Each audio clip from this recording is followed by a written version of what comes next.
So, welcome back mga ka-Lord Master. Ngayon may bagong vlog na naman tayo.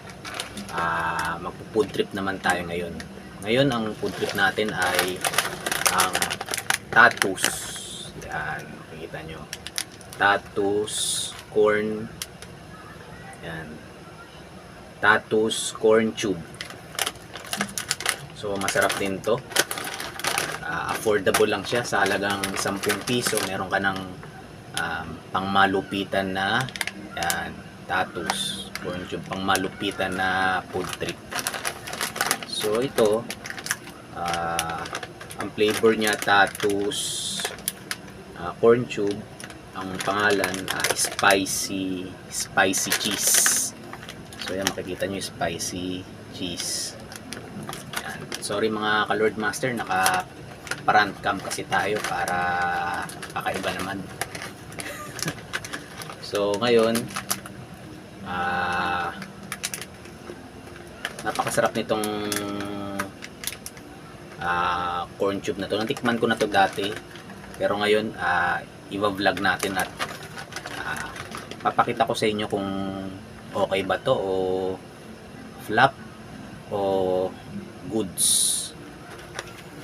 So ito, meron siyang 60 grams itong nabili ko. Sa halagang 10 pesos lang, meron ka ng sulit at affordable na pang food trip. So tara, huwag na natin patagalin mga ka-Lord Master at i-unbox na natin. So as you can see, okay naman yung packaging niya at hindi rin naman siya masyado mabigat. So, kita nyo, pero medyo malaki siya. Kung titingnan nyo yung palad ko, yan, ganyan siya. Okay, so yan niya, napaka malilamnam, tunog pa lang, nakakagutom na. So buksan na natin mga ka-Lord Master ang corn tube spicy cheese. So ayan, tikman natin kung panalo ba to sa lab test. Okay lang. So yan yung loob niya ba. Makikita nyo para siyang mga corn tube. Ayan, 60 grams ang laman niya. So ayan siya mga ka-Lord Master, makikita nyo, diba natin. Yan ang itsura niya. Okay, diba? Tikman nga natin kung panalo siya sa lab test. Crunchy. Sa 1 out of 10, number 1 ang crunchiness niya, masarap. Tapos hindi naman siya masyado maalat, sakto lang na may halong nangingibabaw, hindi siya spicy, nangingibabaw yung pagkaka-cheese niya.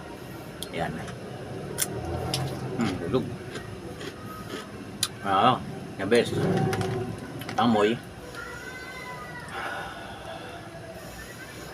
Nako mga ka-Lord Master, parang nasa heaven ka pag kinain mo tong corn tube na to sa halagang 10 pesos lang. Sulit na snack na para sa inyo at sa inyong family at sa mga barkada nyo. Kaya bumili na kayo ng Tatus corn tube sa halagang 10 pesos lang. Meron ka ng 60 grams na food trip. So ito ang halaga ngayong taong 2024. So hindi ko alam as of as of March as of March 28, 2024. Ito ang halaga niya. Sa halagang 10 pesos, meron ka ng 60 grams na corn tube. Tatus na chichirya. So, nakalagay dito, your number 1 choice. Suportahan natin to mga ka-Lord Master. Product of the Philippines, produkto ng sambayanang Pilipino. So the best, goods. 1 out of 10, goods na goods siya. So ang lasa niya ay masarap, yummy, cheesy. Tikman pa natin. Kita niyo. Yan, ilamihan natin. O, yan. Madami na siya. O. Ano natin?